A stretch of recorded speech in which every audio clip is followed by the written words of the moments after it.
Once again, hearty welcome to all the viewers of Saptarishis Astrology. Today we have on board Phyllis Chubb, somebody who is an inspiration for the entire younger generation. She has been practicing astrology, Western astrology as well as Eastern astrology for decades together. And she has been doing it for years before some of us were born. We invite on board with high regards Phyllis Chubb. You are an inspiration. She is a trained psychologist, and yet she chose to follow the path of the untrodden. She chose to follow Western astrology and Eastern astrology, leaving behind a flourishing career.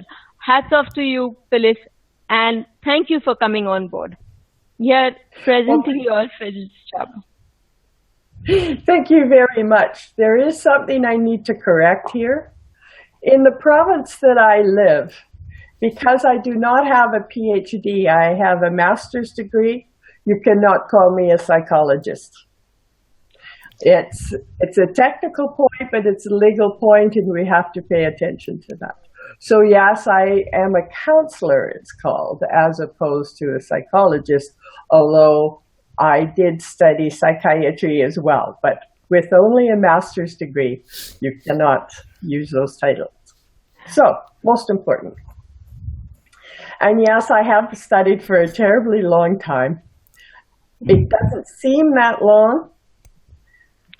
All I know for sure is there is so much more to learn. So please, maybe I'm a bit slow, that I haven't learned it in all these years, but I know I need many more lifetimes. Now, today, I have been asked to speak about the Arudha. And I warn you, sometimes I mispronounce that word. We can be careful at the beginning. It's Arudha instead of Arudha.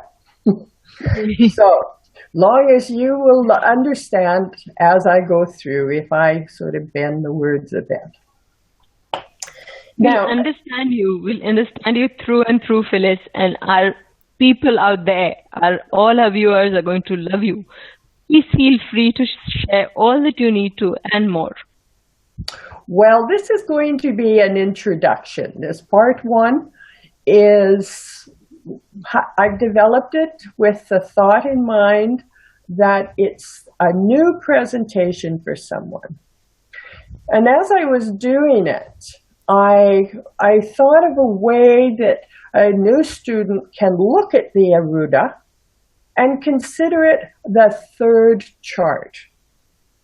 So if a new student can look at the Rishi chart, the birth chart, that's number one. That's the tropical, that's the sun, 12 sun signs. Then we have the Nakshatras, the 27 Nakshatras. And then we have another whole chart, which is the Arudha. So if we can put that in our mind that there's three charts, and that's not true, but that's beside the point. It's a way of looking at the subject, because the Arudha can almost stand alone. Now, before we're finished, I'm sure you're going to understand why. Okay. And the first reason is because the Arudha shows us what we see. Now, in our reading and in our lessons, we always hear about Maya, the illusion that our life is Maya. But it's hard to pin that down. Now, the Arudha chart helps us pin it down so that now we can finally hang on to this very evasive concept. And the reason we need it is because we want to, well, no, that's not true. We don't always want to see how other people see us, but it's very valuable to have that information. Now, it's valuable on two counts. One, we've all been in situations where someone says something to us and we think, where did they get that crazy idea? And maybe 2 or 3 people say that, and we know that that isn't true. But somehow they seem to think so. And that's because they don't know us. All they're doing is seeing the image of us that they first met. And that throws us off because it's not our truth. So by knowing our Arudha Lagna, we can then see what other people are seeing. Now, sometimes that is really valuable information and we think, oh, this is great. And then sometimes we think the opposite. We think, holy mother, this is not good. But it helps us understand our relationships and our interactions with people so that we are then in a better position to modify our behavior and our interaction with people. Now, there's a whole theory about intervention to modify our Arudha, and that is far beyond my understanding. And so we're going to push that one aside.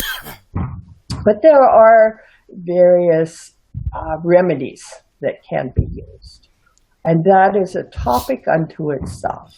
First, we're going to find out what we want to remedy. So basically, what the Arudha signifies is our... What would Arudha mean? What would the Arudha mean? What would the Arudha mean? It means that it's showing how the world sees us. What is our outer expression? Okay.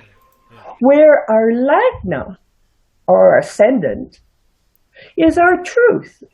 That shows our inner desire, our inner makeup. And the Arudha Lagna shows what the world sees. Now, we can look at this in another way. We can consider the sun, and the sun shows truth. The sun is truth. It is Satya. Yes. But the light of the sun is reflected from the moon. So the moon is very powerful, reflecting this light. But now, the moon becomes the significator of the Arudha. Mm-hmm.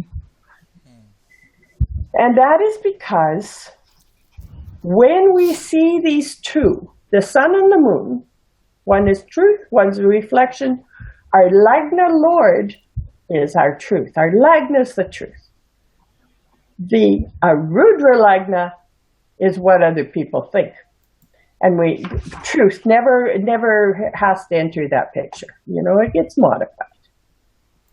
And the modification shows in every aspect of our lives. And now there was a poem written by Robert Burns that to me just spoke very, very clearly. And it's a simple way for us to define the Arudha. And the poem says, "Oh, would some power the gift to give us to see ourselves as others see us." And that is the Arudha. Mm-hmm. So from the Arudha, we can make out as to what or how others perceive us as people, as human beings. That is their perception of us. The Lagna is our true self. and what the world perceives us to be is what the Arudha Lagna will show, right? That's true. And it's not only what our personalities are. It's our home, it's everything in that chart, everything. Because we have an Arudha of the Lagna and we have an Arudha of all the signs. So let us quietly go through this and see if we can pile up the information. There is a definition. The word Arudha is defined as mounted, ascended, or seated on. It means a driver in charge of the vehicle. Oops. Could we please slide down 1, 2, 3, 4 slides? A little more. There. Whoops, back one. No. Back we go. There we are. No, stay there. And this is the definition which C.S. Patel has made about the Arudha. And I want to give you a couple of definitions, excuse me, because they're slightly different. They're saying the same thing, but they're saying it in different words, and that can help us. You'll notice on this slide that I put a number, and that number is so that you can check in my notes.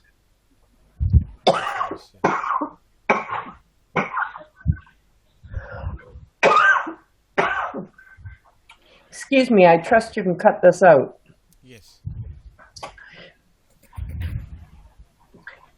In the notes at the very end, I give the references. These references I think are important because as a new student, it also gives you some direction of other books to go look at. And in this particular case, I highly recommend all of the books, that they need to be a core member of a student's vocabulary or a student's library. Collection. Sorry. Now, the next slide is a definition from Sanjay Rath, my teacher. For years, I have had the privilege to study with this man. And he describes the Arudha as an image referring to Maya or illusion as opposed to truth. And I think that is what I've been trying to say, but I want you to be able to see the sources this comes from. And in the next slide, I have made a suggestion for some homework. And it's homework that you can do for yourself. And that is to ask yourself a question: what is more important, what I know or what other people think they know that I know? And if you hold that in your mind and play with it for a little while, especially when we consider politicians, it will help us to understand the differences that we're going to run across. So in the next slide, I've highlighted the fact that the Arudha is important because so many of our blessings and our opportunities in life come because of what other people think about us, not because of what we actually have the skill for. Yeah. And in fact, sometimes we can be very skilled in something and the rest of the world thinks we know nothing. That's very, very frustrating. And that's one of those really bad times. And then, of course, there's the other time when we know nothing and they think we're bright and we get paid lots of money, and that's the good part. So it sort of bounces. And if we can somehow hold the knowledge that our life we're here to experience things. Nobody said in the book of rules that we had to enjoy what we were here with. If we can understand that this is our karma, it doesn't matter what happens, it only matters how we deal with it. So when our Rudra is working in ways that we don't want it to work, we just can take a deep breath and say, well, better luck next time, and treat the situation well. Have good thoughts toward the people. Phyllis, And some good thoughts to ourselves too, for not reacting in a way that is going to repeat the situation next time. So it helps to put a little humor into this thing called karma. It allows us to be able to be calmer and more centered. And to remember that truth is very rarely a factor when it comes to what other people see. So now, in the next slide, will it? Phyllis, I have a question for you, Phyllis. Phyllis, sorry. If we understand the entire Arudha Lagna or the Arudas properly, will it help us to deal with people's perception about us in a better way, in a better manner? So we interact, we communicate in a way consciously that they understand us, they understand the true nature about us, what actually we are, versus what they think we are, or what the illusion they have about us. oh, most certainly. Okay. Now, sometimes what you're asking takes a period of time. However, if a person has the Arudha of people thinking that they are very stuck up, we'll say, very, very distant and cold, and when in fact they feel very warm. If they know that, then the next time they walk into a group of people or to another person, they can smile more, they can put their hand out, they can be a little more welcoming, a little more supportive. And that may modify the other person's attitude somewhat. Yeah. And conversely, if they're seen as being, really outgoing and impulsive and in everybody's face, they can do the opposite. Take a big, deep breath and, try and not be the one who talks the loudest, welcomes everybody, but to pull back a little bit. Okay. Now, when I said to you initially that one of the factors is time, Okay. this is very important and it's very significant. We've all heard of situations where someone meets another person and they decide, I don't like them. And that's all there is to it. Well, for some reason, they have to deal with this person that they don't like. And it may be because of a job situation. It may be because they married into the family. It can be a whole bunch of reasons. But they're stuck with this person. Yeah. They can oftentimes find, after a period of time, that all things they thought about this person aren't true. Because with the passage of time and association, they get to see the real person. So they start to have a whole new respect. Now, we see the converse of this when two people fall madly in love. That's it, love at first sight, we're off and running. And they dash off, and yes, we're going to get married, and we have all the festivals and whatnot. And they get to know each other better, and one day they wake up and say, who's that?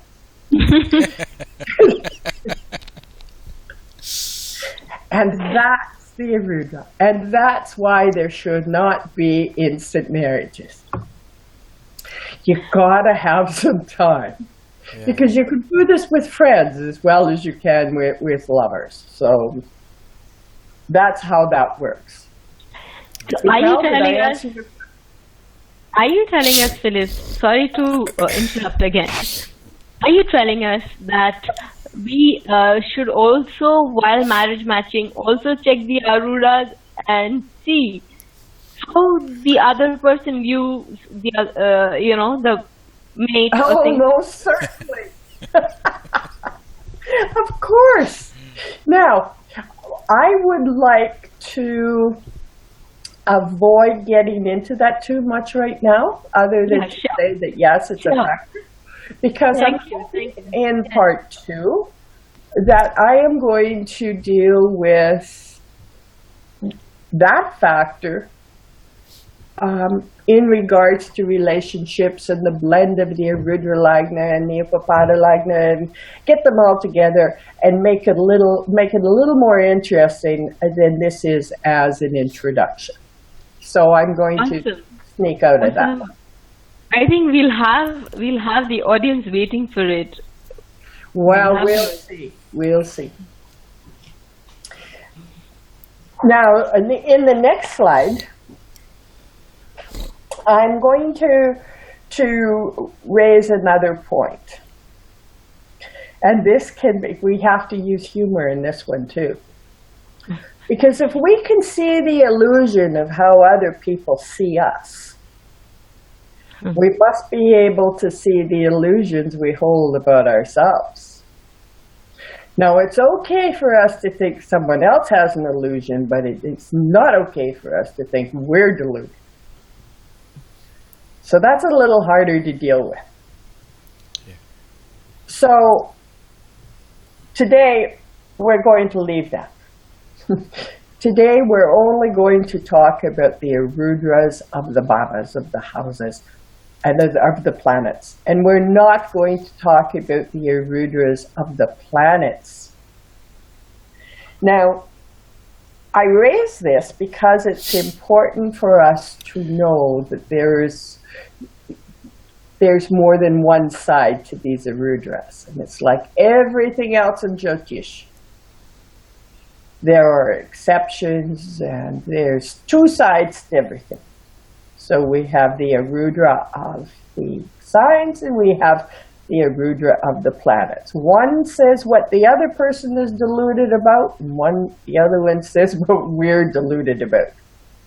And maybe sometime we will go over that as well. But right now we'll stick with this one thing.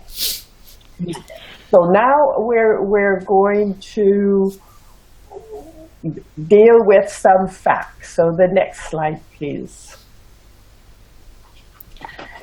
We'll deal with some facts before we get into the rules. And one fact is there's two methods that exist in the establishment of the Arudha Lagna.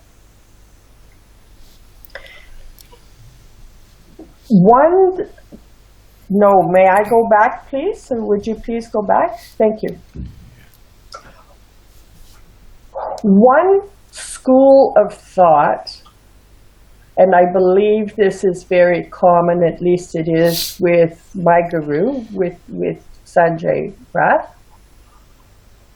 and the other school is with K.N. Rao. Now, it's important, I think, to recognize that there are two schools. Today, I'm going to primarily teach as I have been taught, which is the teachings of Sanjay Rath and C.S. Patel. But that isn't making K.N. Rao wrong. You see, in Jyotish, one of the most important things we must remember is research, research, research. And as individuals, we must do our own research. And if we find something that is different than what is written in some book, That's fine. But it doesn't make what's written wrong. And this is a very important factor to consider. So neither Patel and Raf or Kay and Rao are wrong. They are making statements based on their research, and we need to acknowledge and remember that. Yes. And once again, Arudras can be of signs or planets. So it's of the other guy and us too. And exceptions occur in all cases. So the next slide, please. So the starting steps, finally, we're getting down to the good stuff. Take your chart and begin with the Lagna, the ascendant, and decide its lord. Count from the ascendant to the lord. Now, when I said decide its lord, we know that there are two signs that have two lords. And we'll deal with that a little in a moment. And give some good instruction in how to find out which one's the strongest. But at this moment, let's just say we're getting the Lord, we're counting from the ascendant to the Lord, and we count in the normal pattern. So if it's a North Indian chart, we're going counterclockwise, and if it's a South Indian chart, we're going clockwise. And if it's an East Indian chart, we're going counterclockwise. There we go. Now, once you've found where the Lord is, count the same number of houses forward, and that's where the Arudha Lagna sits. So may we have the next chart.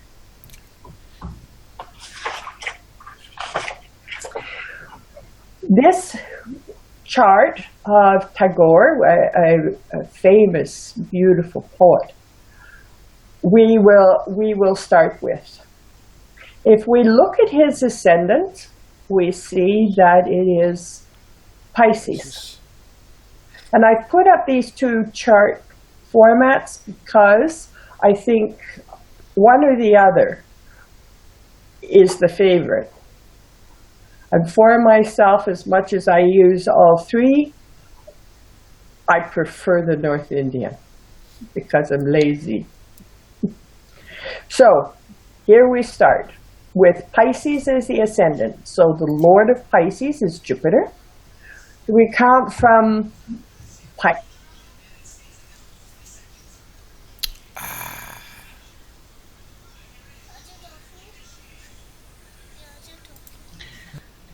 Now it has closed down, no? Yeah. Jupiter. Now, from Jupiter, we move 5 houses forward. And we move through Sagittarius, Capricorn, Aquarius, Pisces to Aries. So in this particular chart, you see those letters AL? That means the Arudha Lagna. Very simple, very simple. So let's do it again in another chart. Let's go to the next chart, please. And the next chart is George Foreman. Now, George Foreman is an American boxer who has seen the face of God, and it shows in his chart. A remarkable, remarkable chart. So for him, we start with the Lord of the Lagna, is Leo. Now let's count to the Sun being the Lord. So we go Leo, Virgo, Libra, Scorpio, Sagittarius, and there's the Sun. Now, 5 more forward. 1, 2, 3, 4, 5. And, like Tagore, his Arudha Lagna is in Aries. So one more. Let's do one more chart here. As an example. And this chart is also a very famous person, or I should say a very infamous person. O.J. Simpson, for people who aren't familiar with him, he was less than ideal. We'll leave it there right now. His ascendant also is Leo. Now to count to the sun, we go all the way around to the 11th house. Yeah. And again, we need to go 11 houses forward, which take us once again to the 9th house. Now I realize that we've had the Arudha Lagna in the 11th house for all three examples. That is a case of luck. That has nothing to do with the fact that the Arudha Lagna is always in the 11th house. In the ninth, you mean to say? Oh, ninth. Forgive me, for ninth. Little technicalities like that sometimes get in the way. As a matter of fact, I'll leave this till later. So in the next chart, in the next example, or in this next slide, you'll see I raise again the idea of two schools of thought. And again, I do this because it's very important that we understand the differences. Now, C.S. Patel and Sanjay Rath say no Arudha can be in the 1st or the 7th house. And the reason that they say that is that the 1st house is truth. This is where we come into life. It is truth. Truth cannot be reflected. There's always something different. The light of the moon is very, very important, but it's not the light of the sun. It's the reflection. K and Mao disagrees with this point. Therefore, in his counting, you count to the sign Lord and stay there. Again, I'm going to say he has found this to be fitting for his work and his research, and therefore we respect it. Phyllis? However, yes? Sorry to interrupt you, but in this regard, the first example I understand very well. In second example of Ken Raoji, it means if the Lord of the sign is in the same house, the house itself will be the Arudha. Yes, that is what I'm trying to say. All right. I just wanted to clarify if I could understand it correctly. He does not move on a number more houses. For example, 1st or let's say 5th house, Scorpio, Mars inside there, 5th house itself will be the Arudha. Yes. All right. Got it. Thank you very much. Okay. So today our teachings will be based on the teachings of Patel and Rath, and therefore we will move forward the same number of houses from the Lord to the Arudha Lagna. And I think each person has the right, the opportunity, and obligation to do their own research.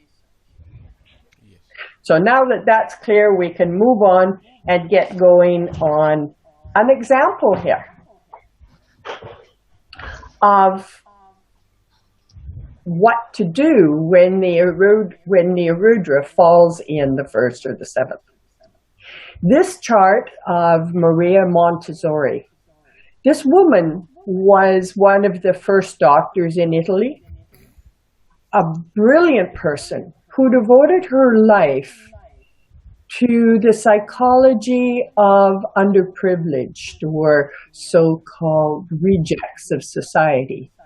And through her work, she developed a method of teaching that turned these so-called slow people into very capable people. And the school that the method of teaching that she developed is called the Montessori method, and it is worldwide. Therefore, this is a good chart for any student to practice and to play on. And now to find her Arudha. We see that the moon rules her Lagna. And to find the moon, we go forward, and there it is in Libra. According to Patel and Rath, we now move another 4 to find the Arudha, putting it in Capricorn. That's impossible. Remember the other rule? The Arudha cannot be in the 1st or the 7th. When this happens, we then move 10 forward, and it's always 10 forward. So counting that, we go along the way. There's 7, 8, 9, 10, and there's her Arudha Lagna. So itself, we count from the place where it should rest. Here it will come to the 7th, and from that very place we move on another 10. Yes. All right. If it fell into the 1st house, we would count 10, and it would fall into the 10th house. Very good. Okay. Yes. For some of you who are going to be reading about this, you will sometimes read or hear someone say, you move back 4 houses. It doesn't matter if you move back 4 houses or if you move forward 10, you arrive in the same place. Right. So just know that they're both the same. And so now, in terms of yes, if if the Arudha is in the 7th, by default it will always be the 4th house, and if it is in the 1st, it will always be the 10th house. Then, just you can say that. Yes, you can do it that way. 6 of one, half a dozen of the other. Yes. Yes. Okay, so it depends on your language. I have left the Arudha Lagna in all of the charts because I want students to be able to have a reference, so that as they go through them, the references there. Now in the next slide, we're just reiterating what is said. If the Ascendant Lord is in the 1st house, if the Arudha of a sign or house falls in the same sign, move 10. Yes. And you have the Arudha. The number there beside it, again, is a reference. It's in the endnotes. Very valuable sources for you to be able to look for more information about the Arudha. And now we see an example of this in the next slide. Here we have the chart of Barack Obama. Being a biased person, I think this is a wonderful soul. We see that his Lagna Lord is in the 1st house. So it's in the horizon, 10th house. There's the rule. Now we just nip ahead to the 10th house again. Yes. And now isn't this... And no, I'm not going down that road yet. First we get the basics. Sometimes my mouth gets me in trouble. Let's look again at another example here. And this is the chart of Agatha Christie. For people who like mystery and intrigue, they will certainly know the name of this famous writer. Yes. Oh, you're one of those. Good for you. Now we see the Lagna is the ascendant, and the Lagna is Leo, and its Lord is sitting in Leo. And therefore, again, we go 10, and we have the Arudha in the 10th house. 10th. So, the next chart also has the Arudha in the first house, and I don't think I have to tell anyone who Nehru is.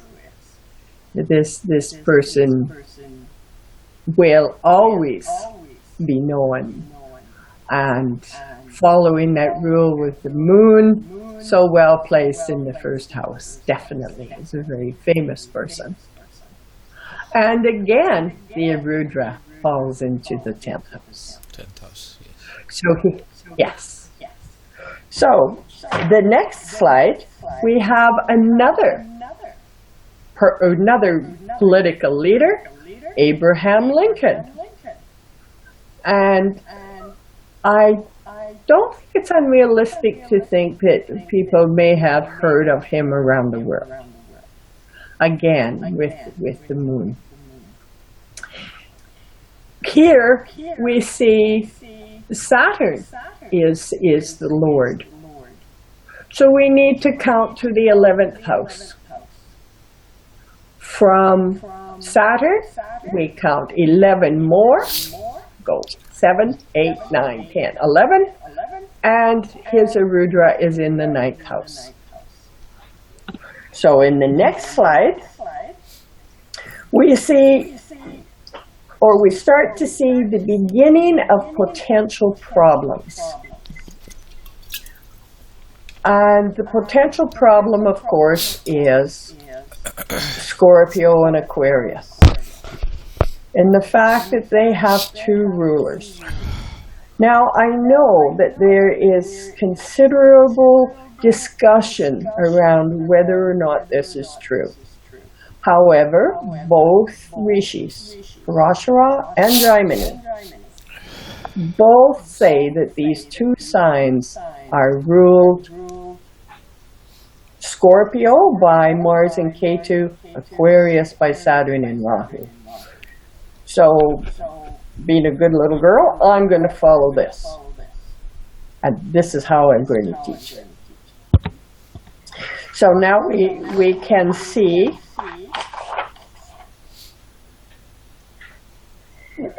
in the next slide what a problem this creates. If there are two lords, we have to begin to find out or discover the strength of each lord. And in the next slide, we'll deal with some of these problems, or one of these problems. And one is that no one can agree on where Rahu and Ketu are exalted. So, to make matters as clear as possible, I'll share my bias that I have been taught. For this purpose of finding the Arudha, Gemini is the exaltation sign of Rahu, and Sagittarius is the exaltation for Ketu, because we're looking for karmic issues. Later on, in part 2, I will probably come back to this point and we'll go a little deeper into it to be able to see what the exaltation points change. But this is what it is for here. So we'll leave that. Phyllis, I might be deviating from the topic and I might be asking you something wayward, but why would you choose Gemini for Rahu and Sagittarius for Ketu if you're looking for karma issues? Because it has to do with people. Okay. I would prefer not to get into this too deeply right now. Yeah. But Okay. Gemini deals with people on... Communication and friendship? Well, yeah, we could take it that far. And Sagittarius is Guru and again your family, your ancestors. Well, those certainly are meanings of those signs, most certainly. Okay. So, for the time being, can you just hold on to that concept also? Just hang on to this for the time being. Yes. Okay. Okay, and because Taurus and Scorpio deal with inanimate objects. That's for when we're looking to see what car to buy or something. But for what we're looking at now, it's Gemini and Sagittarius. Okay. Okay? You take your word for it. Thank you. And in the next slide, we start to see the rules for planetary strength. Now, these rules must be memorized. I highly recommend that any students write these out and memorize them. Not that we have to memorize anything else in Jyotish, but here's another list. The first thing is one co-lord is in the Lagna. Take the other one. So if we have a Scorpio rising and Mars is sitting in Scorpio, we go to Ketu. The same with Saturn. If Saturn is in Aquarius, then we would go to Ketu, or vice versa. So, Rahu, you mean? Pardon? Rahu, you mean? I mean Rahu. Saturn. Sorry. You're right.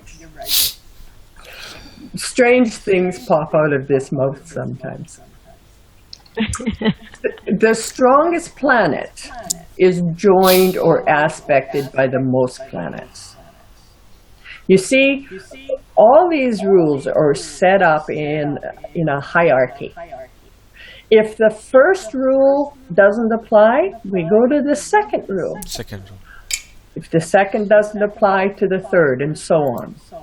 So, the strongest planet is joined or aspected by the most planets. And if that's equal, then we go to, if one is more aspected by Jupiter or Mercury or its lord, it's stronger. And if we're still even, if either are exalted, the exalted one is the strongest. And you'll rarely get down this far, rarely, but nevertheless, the last rule that will identify the strength is the natural strength. And we know that dual signs are stronger than fixed signs, and fixed signs are stronger than movable signs. And that will settle the question about the strongest sign. So get that one firmly in the head, and you'll have no problem with those two renegade signs, Scorpio and Aquarius. Now, in this next chart, it's the chart of David Carradine. And this man is an American movie star, TV star. And he played in a series, Kung Fu. He was this wonderful Kung Fu master, this spiritual person. It was wonderful. And he did this a number of years ago, and he was a heartthrob of many women, I'm going to tell you.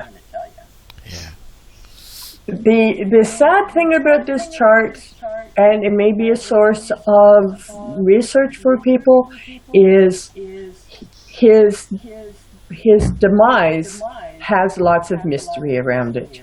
It seems that he was found hung, and the question is, was he hung by someone else, or did he commit suicide? So, some interesting points to encourage you to look deeper. To begin with now, we see this chart has Aquarius ascendant, Ascendant. and Saturn is sitting in there. You remember the rule. If the Lord of the sign is sitting in the house, we go to the other sign to begin. So we see Rahu. And we count 2 Rahu, which is 11, and do another 11, and we get back in the 9th house. Honest, this is just the luck of the Irish. The 9th house is not important for all Arudas. Honest, it isn't. Some others, I hope. Never noticed that. The next chart we look at, again, is a well-known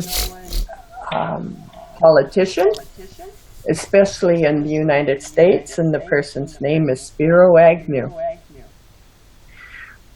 Could you move to the next chart, please? And Spiro Agnew was an individual who became Vice President of the United States and had to resign, and he resigned under a very dark cloud. The story is online, so any student who wants to follow this can most certainly do so. Here we see he had Scorpio rising. Now we have to assess the 2 rulers. So rule 1 about one Lord being in the sign does not apply here. And the strongest planet joined or aspected by the most planets, we see Mars and Ketu. Now Ketu has a planet with it and Mars doesn't. Therefore, Ketu becomes the Lord. We move Ketu, from Ketu we move to, from from Scorpio we move to Ketu. And again, we move 7. It goes back to Scorpio. That rule about moving 10, and we see the Arudras in the 10th house. So in that regard, you can apply 2 different calculations, one after the other. First is to find the Lord, and then it comes to the same, to the Lagan, which is impossible. So you go 10 forward. Yeah? Yes. 2 definitely. rules applied. Okay. Yes. Sometimes after you do this for a while, you don't have to step through it. You just see it and it falls in. But that means that you've looked at more than 10 charts. Yes. So sometimes it's hard to remember that you have to go back and look at all the rules. Okay, in the next chart, which is Eleanor Roosevelt, this woman, an American woman, has given tremendous opportunities to other women. She was the wife of a president, and her story is online for anyone who wishes to follow this through. Again, we have a Scorpio ascendant. And in this particular case, now we have to go through the rules. Is either Mars or Ketu in the 1st house? And we say no, that doesn't work. So the strongest planet will be conjoined other planets. Well, Ketu is alone and Mars is alone. So now we go to the 3rd. And is one or more aspected by Jupiter, Mercury, or the Lord of the sign? So let's look and see here. Jupiter does not aspect Ketu. However, Jupiter does aspect Mars by Rashi Drishti. And remember, in this we always use both Drishti, both aspects, the sign and the planetary aspects. So Mars becomes the strong, the one to move to. So we go from Scorpio, counting to Mars is 12. And from Mars, counting forward 12, takes us to Virgo. So you are considering the Rashi aspects here as well? Most definitely. Yes. The difference between those two aspects, if we understand that, it makes a little more sense. The planetary aspects are promises of things. There's the desire, there's the hope, there's the wish. But a Rashi aspect is carved in stone. Oh, okay. Okay. So it's very important to always use both aspects. Now, having said that, there's an exception. Not that any of you have ever heard of exceptions before. Generally, always use both aspects. And that's the reason. One is a promise or desire, and the other one is, that's the way it is. Okay. So that's a little bit of additional information here. Absolutely great. Yes. Yes. So the next chart. Phyllis, I beg to interrupt here. Could you please also, again, for the uninitiated, tell us what is the Rashi Drishti, in the sense that, correct me if I am wrong, all the movable Rashis aspect all the yes, except the one next to them? that's true. And all fixed signs aspect each other. Right. I'm sorry for bringing that up. Yes. Sorry for bringing that up. I should No, have. it's fine. All the fixed Rashis, if I'm not mistaken, aspect the movable ones except the one next to them, That's and correct. the dual ones aspect each other. Oh, and I said fixed. Thank you. Thank you. Yes, I had a dual picture in my mind on it. Yes, it's movable and fixed aspect each other and all dual. Forgive me. My poor students have a time with me too, but that way I keep them awake, or they have to stay awake to make sure what I'm saying. I don't know why that happens. Love you for it, Phyllis. It warms my heart when I hear other teachers doing that. I think, oh, thank God, I'm not alone. No, and thank you so much for sharing this beautiful point with us here. I would like to add that the Rashi Drishti is set in stone. Now we know that sometimes even when we are promised, why are we not delivered? And sometimes Pardon? sometimes even when we are not promised, we are delivered. Why? We do not take into account the Rashi Drishti. Thank you for bringing it to our notice. Precisely. Precisely. And that's why it pays to make that habit of taking both and knowing the bottom. Now that we've discussed the importance of the Rashi aspects, I think it's also important for us to look at the Graha aspects. And the rules for the Graha aspects are every planet aspects 7th from it. And we all understand that. And then, of course, there are the outliers. There's Mars, Saturn, Jupiter, and Rahu that seem to have extra aspects. And it's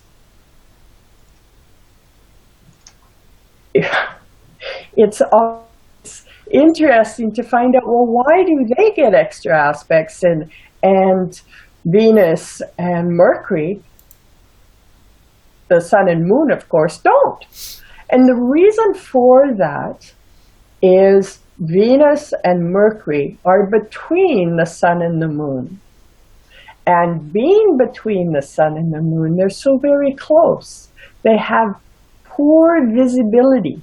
They can only see directly ahead. Now, when we consider Saturn and Jupiter and Rahu and Mars, they are outside of the orb of the Earth. Yeah. And they can see more. They have much greater vision. It's, the midget can stand on the shoulders of a giant and see further. So that's exactly the same. Mars gets to see the 4th house from where he sits, and the 8th, as well as the 7th. Okay. And we have to also remember that one of Mars' major responsibilities is to protect, is to provide safety. And Mars' aspect to the 4th house is providing safety for the home, for the 4th. And to the 8th house has to do with longevity. Mars aspecting to the 8th is the longevity. Now we're definitely getting off topic, and I'm going to be quiet. In a moment, I'm going to be quiet. But it's a very sorry. Go ahead. It's a very good information that you're sharing with. Please go ahead sharing it.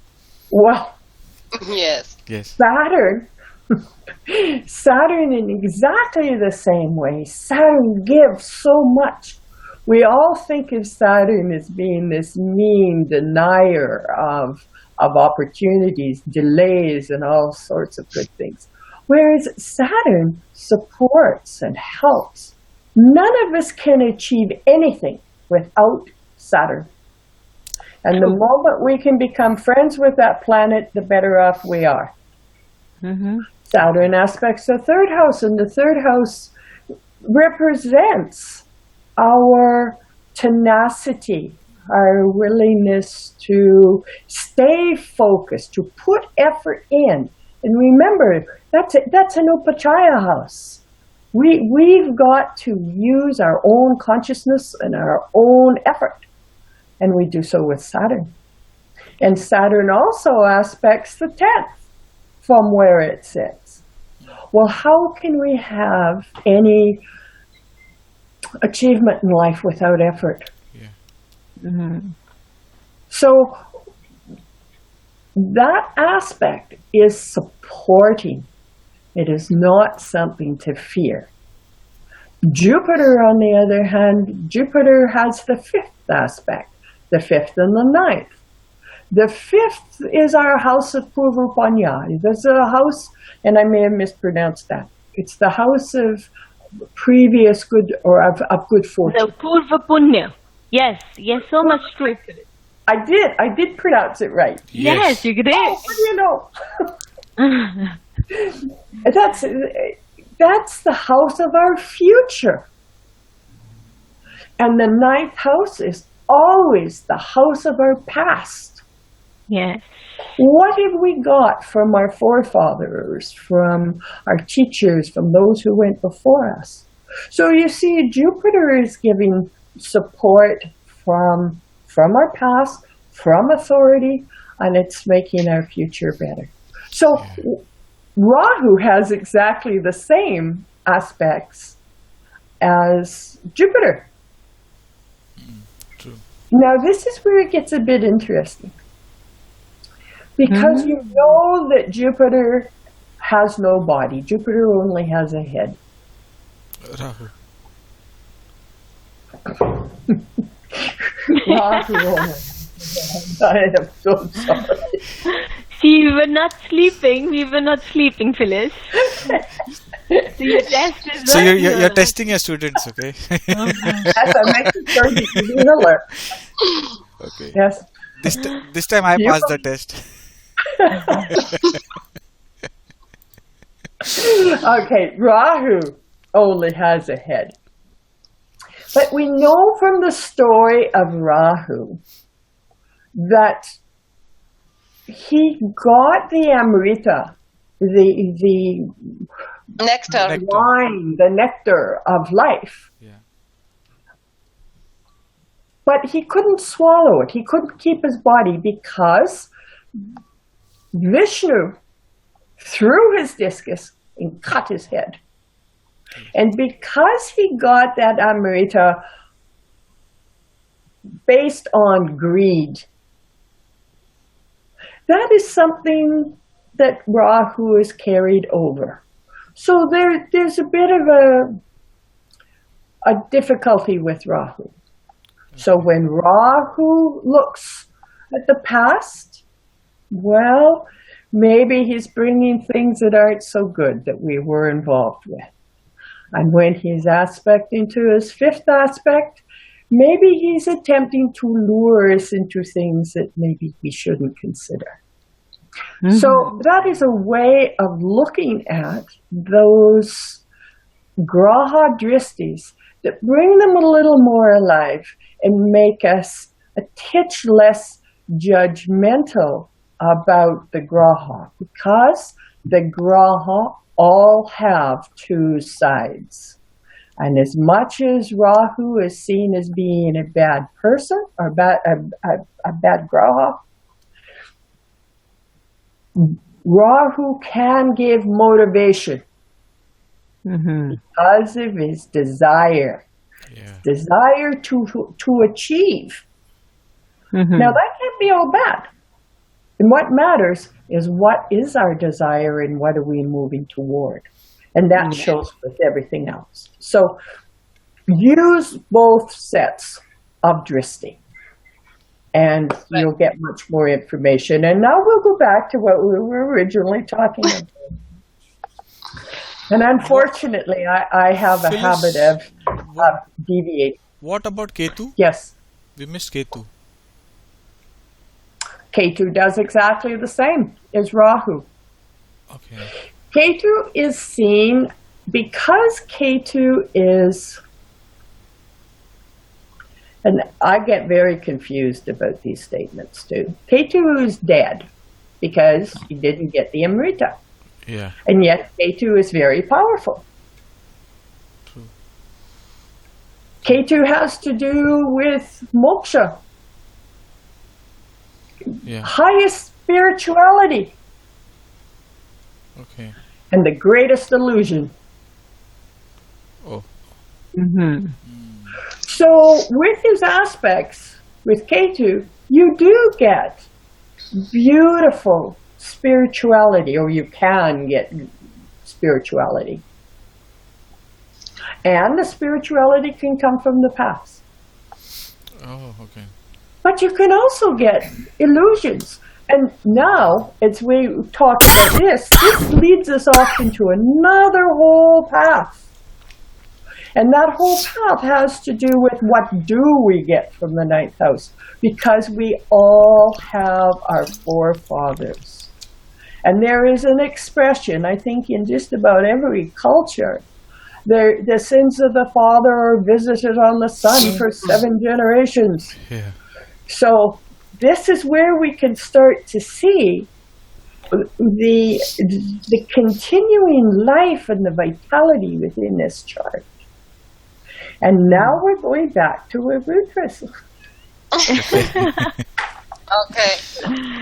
Okay, next chart is Konrad Adenauer. And Konrad Adenauer is was a European politician. And he was a chancellor of Germany. Thank you very much. I was thinking, where is it? Welcome. His ascendant is Aquarius. And we see that Saturn is sitting in there. Yes. So the first rule on our list of rules has been met. When the Lord, one of the two Lords, is sitting in the first house, we go to the second Lord. So in this case, we go from Aquarius to Pisces, where Rahu Rudra is in Aries. And in the next chart, or next slide, we see that each house also has its own Arudha. All the rules that you've been taught so far about finding the Lagna, or the Arudha Lagna, apply to finding the Arudha of any of the houses. Okay. So let's move forward one. The Arudha of the Lagna is written as AL, as you've all seen in the charts. There are so many abbreviations in each chart, but AL is Arudha. Now, the Arudha of the houses are listed here. 2A, 3A, 4A, completely around the chart. Until we get to the 12th house. And the 12th house is exceedingly important. And its name is Upapada Lagna. And I see I didn't put it in the slide. But Upapada Lagna is abbreviated to UL. This UL is almost as important as the Arudha Lagna. And the reason for that is the Upapada Lagna represents our spouse. So that always is interesting. And we'll deal with that at some other time, but not today. So we're going to do a quick review here and maybe broaden it just a touch. The first thing we need to do, which house does the Arudha fall in? We need to know that. And then we can get to ask ourselves some questions. What is the relationship between the Arudha Lagna and the Lagna Lord? Now that is our first step. And the reason it's our first step is that the Arudha Lagna represents the illusion of us. But that Lagna Lord represents us. Our inner desires, our inner being, our inner thought processes. And that's important. Because if the relationship between the Arudha Lagna and the Lagna Lord, if they fit in a trikona or in a kendra, they're happy. There is continuity, there's a blending between what people see and what they get. Okay. Yeah, Phyllis, that would be nice if you could repeat that one more time. Like the relation in between the Lagna Lord and the Arudha Lagna Lord? And the Arudha Lagna Lord, yes. Okay. Okay, so it's the Arudha Lagna Lord. So, okay. The Arudha Lagna Lord. Yes. Forgive me if I hadn't said that the first time. Because we are talking about planets, no? A planet and a Rashi, I don't know about relationship, but two planets can have one relationship. Right, thank you. The houses, they sit apart, I believe. Please I correct believe you're right. Yeah? Thank you. But the Arudha Lagna Lord. Right. And the Lagna Lord. Yeah. That relationship is vital. So I'll say again, if they fall in a kendra or a trikona to each other, everybody's happy. But if they fall in a 6-8 relationship, this is very sad. And it's sad because the inner truth of the individual, and remember the Lagna Lord is the truth, is different than what society sees and the opportunities that society give that person, so there's conflict. So always look and see. A 2-12 relationship can be a strain. A 311 is also less than ideal. So What about the 6-8? What about the 6-8? I started with the 6-8 by saying the 6-8 is the most challenging because of the conflict between the truth of the individual and what society sees, what is expected of them. So we'll come to this again when we go into the next stage and start to see how this relationship plays out in the Varga charts. Now, so far, we've only talked about the Rashi chart. Yes. And the reason for that is we got to start somewhere. True. Yes. It's like everything else in Jyotish. The moment you think you've got it nailed, someone comes up with something else.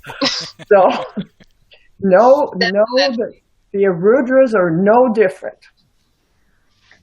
So part 2 will focus on assessment and beginning application. Well, there's lots of different paths we can walk down. There's no sense identifying any of the areas.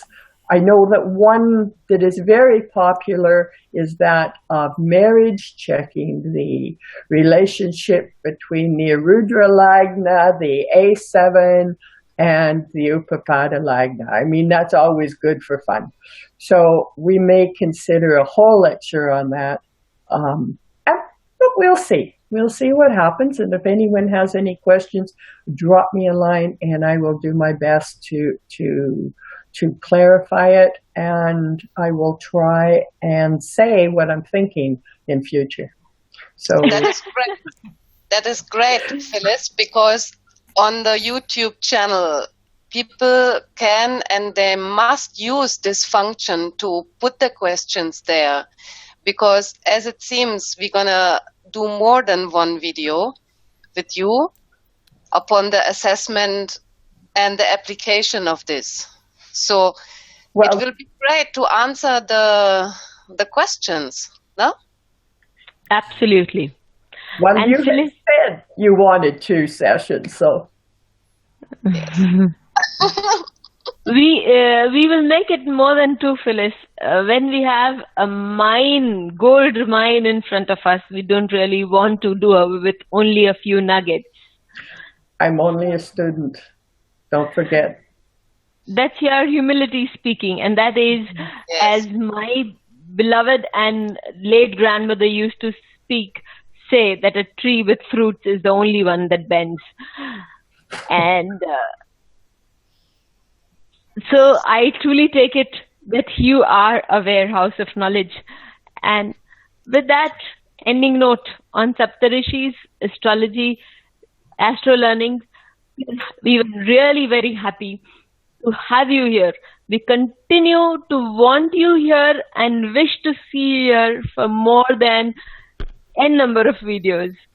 Me, Radha Sharda, Inge Ojha from Germany, and Vittal Mulya, we all wish you a very happy day, and wishing all the readers to write in their comments the questions so that we have this coming up over and over again and answering and teaching us more and more.